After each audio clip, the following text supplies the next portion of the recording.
Amén. El día de hoy, mis queridos hermanos, seguimos, ¿cierto?, estudiando el Evangelio de Mateo. Amén. Y el día de hoy nos toca estudiar la palabra en el Evangelio de Mateo, en el capítulo 22, en el versículo 23. Y lleva, ¿cierto?, como subtítulo la palabra, preguntas sobre la resurrección. Amén. Bueno, y yo estoy viendo de que nos está acompañando, ¿cierto?, un vecino nuevo el día de hoy. Amén. Así que como iglesia nosotros le decimos, bienvenido en el nombre del Señor. Amén. Damos gracias al Señor por su vida. Agradecemos al Señor que nos esté acompañando el día de hoy. Siéntase bienvenido en nuestra casa de oración y que Dios le bendiga muchísimo. Amén. Amén. Así que, sí, ahí está el tratadito, ¿cierto? Que él recibió, ¿cierto?, un día de evangelismo ahí que estábamos evangelizando. Amén. Amén.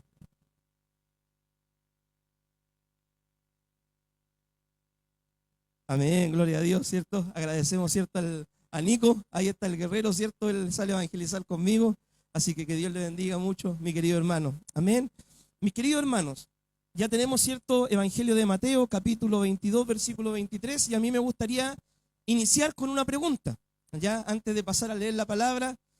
Si yo le preguntara, por ejemplo, a ustedes, ¿qué cree la gente del mundo que hay después de esta vida? ¿Cuáles son las respuestas comunes que dan las personas? Después de esta vida no hay otra. ¿Ya? ¿Qué más dicen las personas que no conocen al Señor?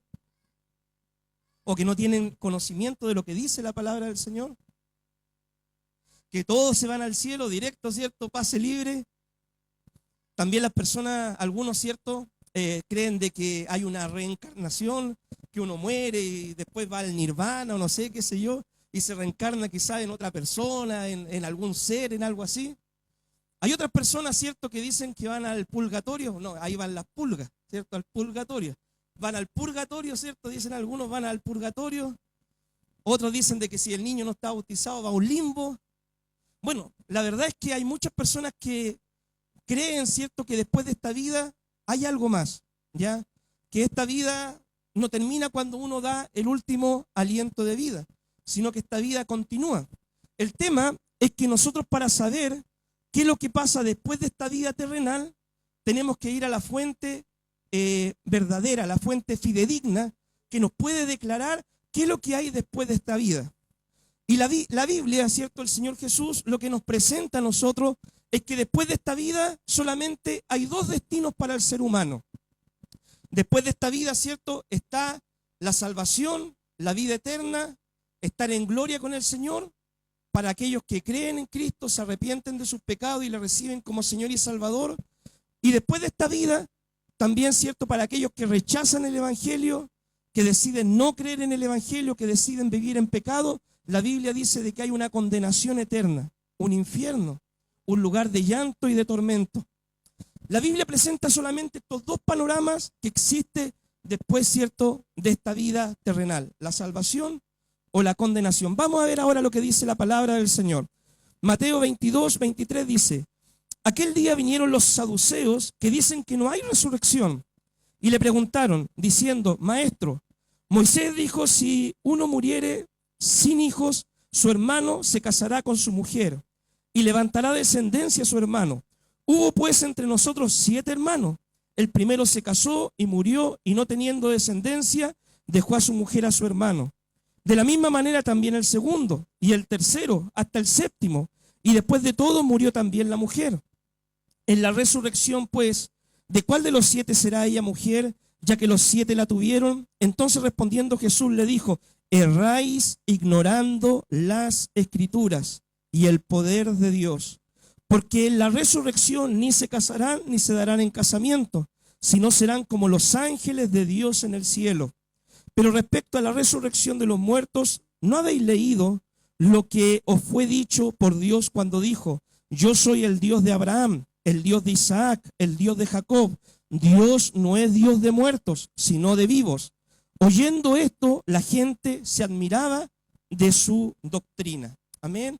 Acá nosotros primeramente encontramos que el Señor, estamos, ¿cierto?, en la última semana de Cristo antes de ir a la cruz, y vemos de que fue atacado por varios grupos religiosos, ¿ya? Vinieron los fariseos a hacerle preguntas difíciles, vinieron los herodianos, ¿cierto? También a hacer preguntas complicadas. Ahora vienen los saduceos, ¿cierto? Y la próxima semana se levanta un escriba, ¿cierto? A preguntarle cuál es el mandamiento más grande de todo.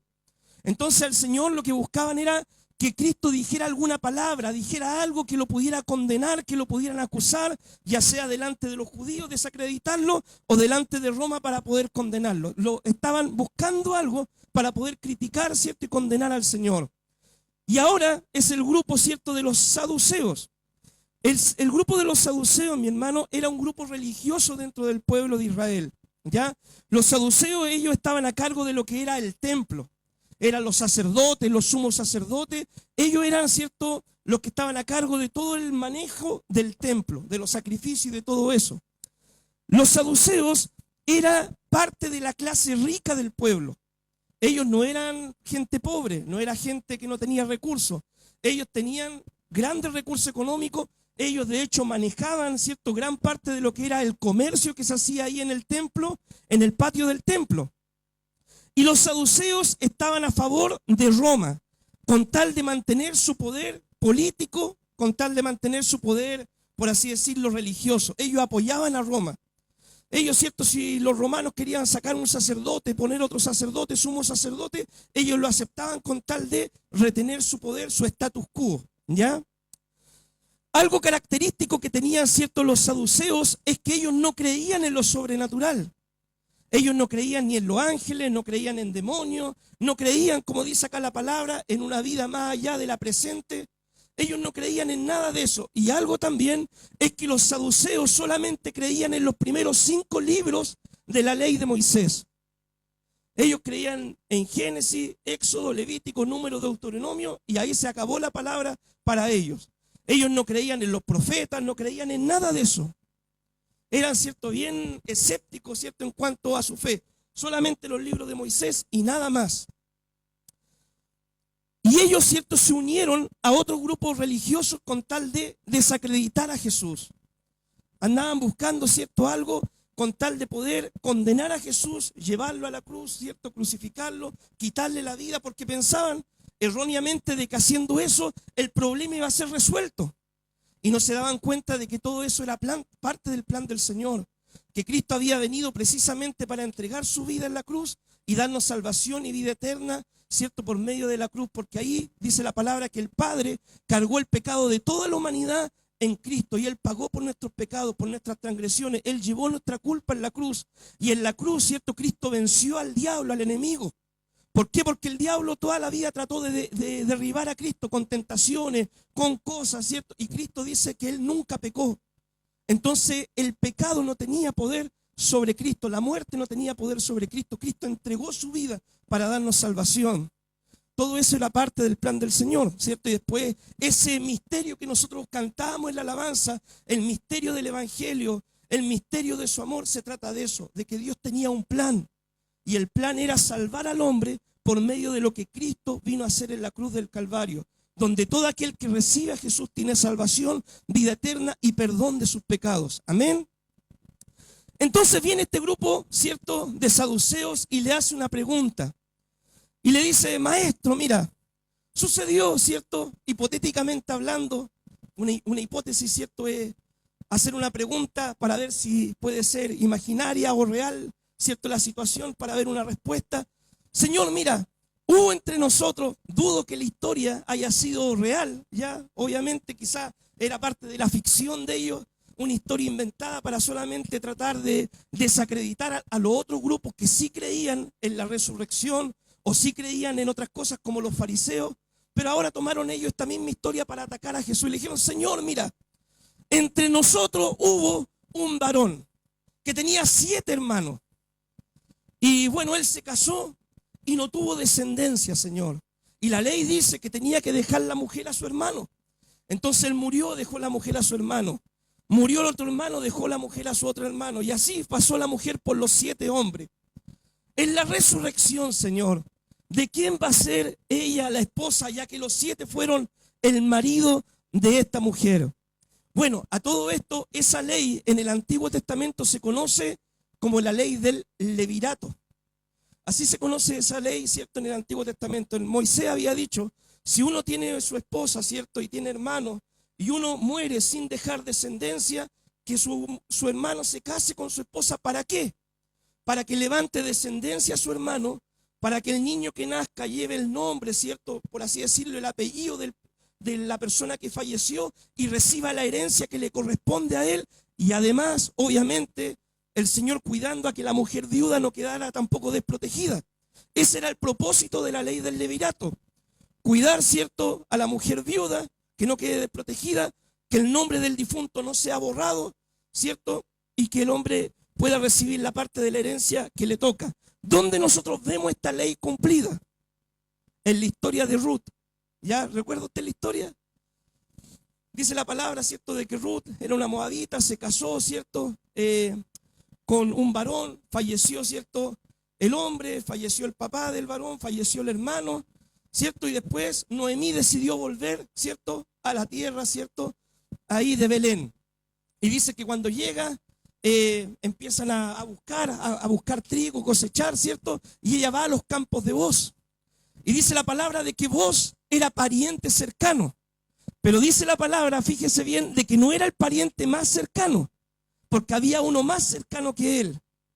Entonces Booz, antes de tomar, ¿cierto?, a Ruth por mujer, primero conversa con su otro pariente, le dice, oye, fulano, ¿quieres tú casarte con Ruth? Sí, yo me caso, dijo al tiro. Pero le dijo, el día que te case, acuérdate que la parte de tu herencia va a ir para ella. Y ahí le explica lo que yo le estoy diciendo ahora. Entonces él dijo, no, yo no puedo dañar mi herencia. Haz tú uso de mi derecho. Y ahí Booz se casó con Ruth como pariente cercano y el nombre, ¿cierto?, de Elimelech, si no estoy equivocado, ¿cierto?, se mantuvo en la familia. ¿Ya? Ahí nosotros vemos cumplida lo que es la ley del levirato, ¿ya? Donde un hombre se preocupa, ¿cierto?, de una mujer viuda y pariente cercano se hace cargo, ¿cierto?, de una mujer viuda y levanta, por así decirlo, descendencia y nombre al pariente, al difunto, ¿ya?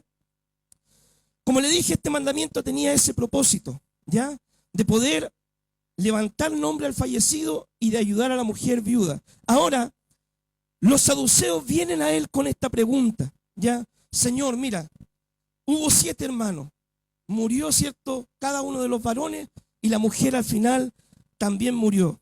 Como le dije, lo más probable es que la pregunta, ¿cierto?, haya sido una pregunta hipotética, imaginaria, y era una pregunta difícil, ya que se le hacían al Señor y que Jesús tenía que dar una respuesta adecuada, acertada a quienes le estaban preguntando. Acá nosotros podemos ver, mis queridos hermanos, de que la intención de los saduceos no era realmente aprender. Ellos nos acercaron al Señor preguntándole, maestro, mira, ¿qué pasa en esta situación, por ejemplo? Mira, si un hombre tiene 7 hermanos, ¿y qué pasa en la resurrección? ¿Cómo será? Si se hubieran acercado con esa actitud de humildad, ¿cierto?, de sencillez, de querer aprender, como lo hacían los discípulos cuando habían cosas que los discípulos no entendían, dice que después en privado le preguntaban, maestro, ¿cómo esto? Y el Señor se daba el tiempo de poder explicarle a los discípulos cómo era la palabra. Pero acá ellos le hicieron esta pregunta con la intención de poder desacreditarlo. No buscaban una respuesta, ¿cierto?, que a ellos le hiciera reflexionar y cambiar su actitud. Lo que ellos buscaban era algo, un error, que Cristo se quedara sin palabras, que Cristo dijera algo errado, algo en contra de la ley, con tal, ¿cierto?, de poder atacarlo.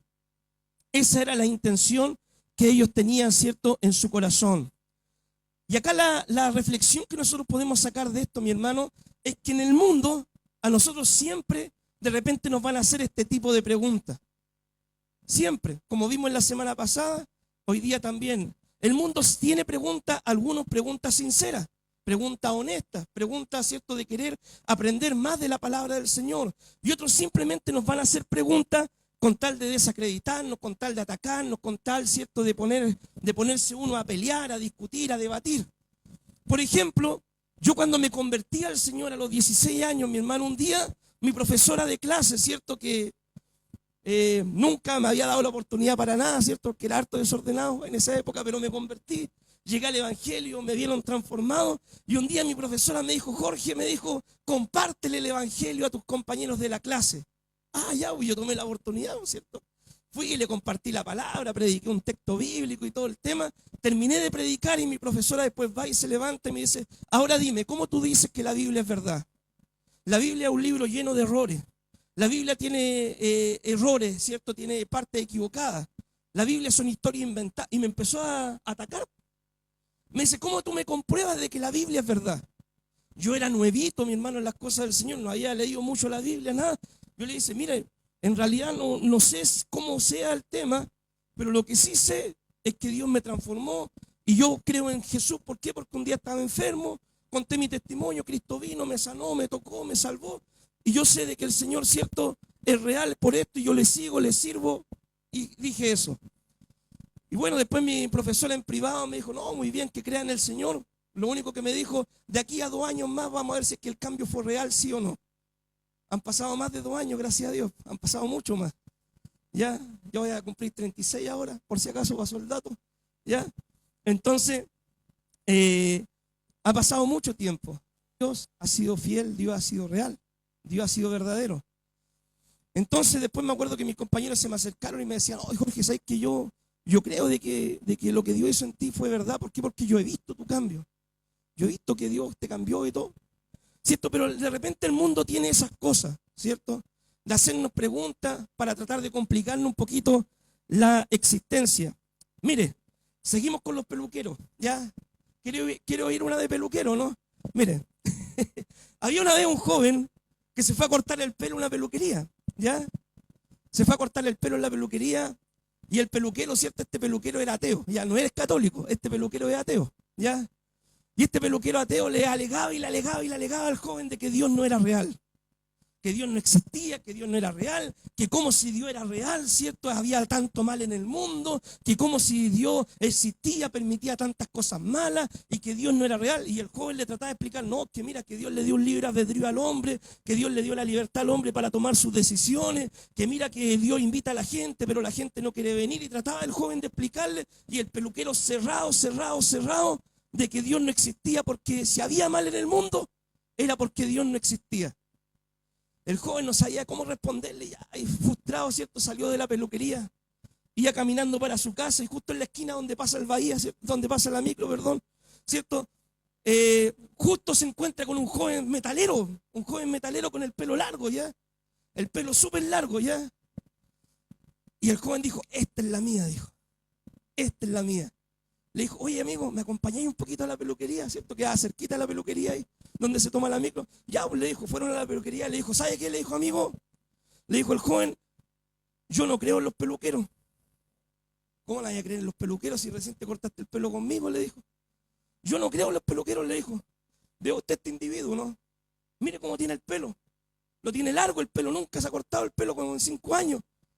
Y él le dijo, pero es que él no se corta el pelo porque él no quiere venir a la peluquería. Y el joven le dijo, bueno, es de la misma forma pasa con Dios. La gente no quiere cambiar su vida porque la gente no quiere venir a Dios. El mal existe en el mundo porque la gente no quiere aceptar a Cristo. La maldad hay en el mundo porque la gente no quiere reconocer al Señor. Entonces, de la misma forma, mis queridos hermanos, el mundo nos va a hacer preguntas de repente, ¿ya? Pero créame de que en la palabra de Dios hay una respuesta para poder entregarle a ellos. Y por eso, mi hermano, la respuesta de Jesús es tan importante. Jesús le dijo, erráis ignorando las Escrituras. Erraban ignorando las Escrituras, ¿ya? ¿Por qué, mis queridos hermanos?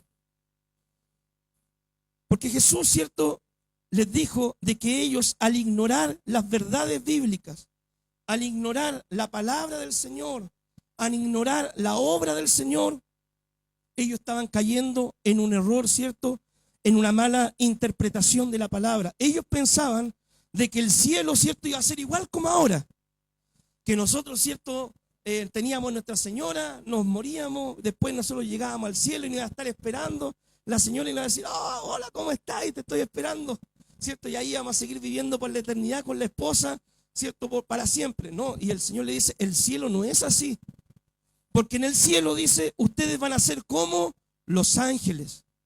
Es decir, no se van a casar, no se van a dar en casamiento, porque ustedes van a estar ocupados ¿de qué cosa? De alabar, de adorar y de servir al Señor. De eso le está diciendo el Señor. Ustedes en el cielo no se van a preocupar de estar teniendo familia, ni de estar trabajando, ni de estar haciendo las cosas que hacen acá, porque nosotros vivimos en este planeta Tierra, ¿cierto? Y cuando parte alguien, hay que, por así decirlo, reponer a esa persona, y por eso nace más gente cada día, mueren personas, nace más gente, y así el mundo continúa. Pero en el cielo ya no va a haber más muerte, no va a haber dolor, no va a haber tristeza, no va a haber pena. Entonces en el cielo, como no va a haber muerte, no va a ser necesaria la reproducción. Vamos a ser como los ángeles, consagrados totalmente a servir y a adorar a Dios por toda la eternidad. Así que el Señor le dice: ustedes erran porque ignoran las Escrituras. Y lamentablemente, mis queridos hermanos, hay muchos grupos religiosos hoy en día que erran porque ignoran la Escritura. Grupos, por ejemplo, que niegan, mis queridos hermanos, ¿cierto?, al Padre, niegan al Espíritu Santo, porque erran la Escritura, porque interpretan mal la Escritura, porque se basan más, ¿cierto?, en un sentir, en un pensamiento de ellos, que en mirar lo que dice realmente la Biblia y lo que ha creído la iglesia a lo largo de la historia. Hay muchos grupos, ¿cierto?, como los mormones, testigos de Jehová, solo Jesús, los católicos, una infinidad de grupos, mi hermano, que han dejado de mirar la palabra y han puesto por sobre la palabra sus tradiciones, sus pensamientos, sus ideas, sus dogmas, sus reflexiones, lo que dijo tal teólogo, lo que dijo tal hermano, lo que dijo tal hombre de Dios, ¿cierto? Y han puesto la palabra en un segundo lugar y han preferido poner la palabra, la tradición, han preferido poner otras cosas por sobre la Escritura. Pero la palabra de Dios es la que nos manda a nosotros. La Biblia es la que nos dice cómo debemos vivir, cómo debemos creer, qué es lo que hay después de esta vida. La palabra de Dios solamente nos dice las verdades que el hombre necesita conocer, porque la Biblia dice que después de esta vida solamente hay un cielo donde se va a adorar al Señor, o una condenación donde la persona va a sufrir por la eternidad. La Biblia dice de que después de esta vida solo hay esos dos lugares. No hay purgatorio, no hay limbo, no hay reencarnación. Después de esta vida solamente hay esos dos lugares.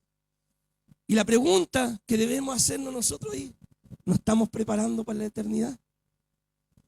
¿Estamos listos para encontrarnos con el Señor si Dios viniera? Porque también le voy a decir una verdad, de que vamos a partir, vamos a partir. Hay gente que no le gusta hablar de la muerte, pero de que un día, hermano, vamos a partir de este escenario de la tierra, eso es una verdad innegable. Ya sea que Cristo venga en las nubes y nos vamos con Él, o ya sea de que un día nos da un infarto, tenemos un accidente y partimos, pero de que vamos a partir, vamos a partir. El tema es que debemos estar preparados para entrar a esa eternidad con el Señor. Yo por lo menos, mi querido hermano, no me quiero perder. Yo no me quiero ir, ¿cierto?, al otro lado, yo me quiero ir para el cielo, a gozarme con el Señor por toda la eternidad. Por eso, mi querido hermano, Dios se identifica como el Dios de Abraham, Dios de Isaac, Dios de Jacob. ¿Por qué? Porque para Dios sus hijos no están muertos. Porque cuando murió Abraham, mis queridos hermanos, él ascendió a los cielos. Cuando murió Isaac, fue a la presencia del Señor. Cuando murió Jacob, fue también con Dios. Cuando murió David, cuando murió Esteban, cuando murieron todos los hijos del Señor, los que han partido, van a la presencia del Señor. Y ellos viven en la presencia del Señor. El apóstol Pablo, ¿qué es lo que dice? Para mí el vivir es Cristo y el morir es ganancia. Porque mientras estoy en este cuerpo, estoy ausente del Señor. En el sentido de que no estoy con Él cara a cara. Pero ausente de este cuerpo voy a estar presente en el Señor. Porque Pablo sabía que el día que Él partiera y tuviera que abandonar, ¿cierto?, esta tierra, Él iba a estar en la presencia de Dios, gozándose, alegrándose con el Señor. Y esa debe ser la fe, la confianza que debemos tener nosotros como hijos del Señor. Mis queridos hermanos, cuán importante es conocer la Escritura. Debemos conocer la Escritura, mi hermano, para poder conocer al Señor. La Biblia dice: mi pueblo perece por falta de sabiduría. Debemos conocer la palabra para hacer la voluntad de Dios. Porque acá no se trata, mi hermano, por muy buenas ideas que tengamos, de hacer las cosas como se nos ocurre o a nuestra manera. Debemos hacerlo conforme al modelo que Dios nos dejó en la palabra. Debemos conocer la Escritura porque ella tiene respuesta. El apóstol Pedro dijo, está siempre preparado para presentar defensa del Evangelio. ¿Con qué presentamos defensa del Evangelio? Citando la Escritura, la espada del Espíritu, dijo Pablo. Debemos conocer la palabra, mi hermano, porque el mundo necesita escuchar respuestas. Ya el mundo no se conforma con que usted le diga, ora nomás, o Dios es amor. No, usted tiene que tener una respuesta para darle a las personas, porque hay gente en el mundo que tiene interrogantes sinceras y que quiere conocer a Dios, pero no se ha encontrado con un cristiano que le dé una respuesta certera a las interrogantes que él tiene en su vida. Y tú necesitas estar preparado en la palabra para dar respuesta de parte del Señor. Debemos conocer la palabra para defender nuestra fe. Dice Judas, pelead ardientemente por la fe que ha sido dada a los santos. Mis queridos hermanos, cuando Cristo fue tentado en el desierto, ¿con qué defendió el Señor lo que creía? Con la palabra. Escrito está, escrito está, escrito está. Así debemos nosotros también decir, escrito está. ¿Por qué la iglesia no apoya el aborto? Porque escrito está, no matarás. ¿Por qué la iglesia no apoya el pecado? Porque escrito está, hay que vivir en santidad. ¿Por qué la iglesia no apoya las leyes muchas veces que van en contra de la palabra? Porque escrito está, hay que obedecer a Dios antes que a los hombres. Esa es nuestra defensa, esa es nuestra fe. Escrito está. Debemos, mi querido hermano, conocer la Escritura y no errar, ¿cierto? Como dijo acá el Señor, que ellos erraban, aquellos saduceos. ¿Por qué? Porque ignoraban la Escritura y el poder de Dios. Amén. Así que, mis queridos hermanos, como iglesia, yo le animo, ¿cierto?, a ustedes a que puedan leer la palabra, amar la palabra, relacionarse con la palabra, mis queridos hermanos, pero no una vez de vez en cuando, no una vez cada cierto tiempo, todos los días, mi hermano, aparta un tiempo para orar y conocer al Dios de la palabra. Mi hermano querido, únase a los estudios bíblicos. Todos los días lunes tenemos estudios bíblicos donde estamos aprendiendo ahora los profetas menores. Yo creo de que muchos de ustedes, mi hermano, desconocen la historia bíblica. ¿Por qué? Porque estas cosas por lo general no se enseñan en la iglesia. Usted le pregunta a cualquier cristiano, oye, ¿cuál es la capital de Asiria? No tengo idea, Asiria, no sé. Pero cuán importante, mi hermano, es conocer la historia bíblica. El hermano Jonathan, cuando llegué, le estaba dando un estudio a los jóvenes y le decía, hermano, ciertos jóvenes, busquen al Dios de la palabra. Mira, cuando uno lee la palabra tiene vida, lo mismo que se habló antes. Nos habla a nosotros el día de hoy. Lea a los profetas del Antiguo Testamento, mi hermano, como si Dios le estuviera hablando a la nación el día de hoy. Ellos hablan, hermano, de justicia, ellos hablan de integridad, ellos hablan de la corrupción de este mundo, ellos hablan del arrepentimiento, ellos hablan de reconciliarse con Dios. Lea, ¿cierto?, la Biblia con los ojos, con los lentes del Evangelio y se va a dar cuenta de que tanto el Antiguo Testamento como el Nuevo Testamento tiene una palabra fresca para nosotros el día de hoy. Mis queridos hermanos, lea la Biblia junto con nosotros. Todos los días, casi de lunes a sábado, nos juntamos a leer la Biblia por mes. Dese el tiempo de leer la Biblia. A mí me han dicho, hermanos, ¿cierto? Pastor, yo leyendo la Biblia aprendí a conocer a Dios. No sabía, ¿cierto?, cómo era bien Dios hasta que leyendo la Biblia mi entendimiento fue abierto. Y falta más por conocer al Señor todavía. Mucho más. Porque cada día conocemos más al Señor cuando nosotros le buscamos en la palabra. El Señor lamentablemente dijo, ¿cierto?, al pueblo de Israel, mi pueblo perece por falta de conocimiento, por falta de entendimiento de la palabra. Mis queridos hermanos, seamos una iglesia entendida en la palabra, que amemos la palabra del Señor para poder tener una respuesta que darle al mundo en el día de hoy. Amén. Que Dios les bendiga, mi hermano. Esta es la enseñanza del día de hoy. Amén. Oramos al Señor. Amén. Padre Santo, te damos gracias, Dios mío, por tu enseñanza, Señor, por tu palabra. Amado Dios, abre nuestra mente, nuestro corazón, nuestro entendimiento cada día para poder entender cada día más tu palabra, tu voluntad. Ayúdanos, Señor, a poder conocerte, a poder servirte, a poder buscarte cada día, Señor.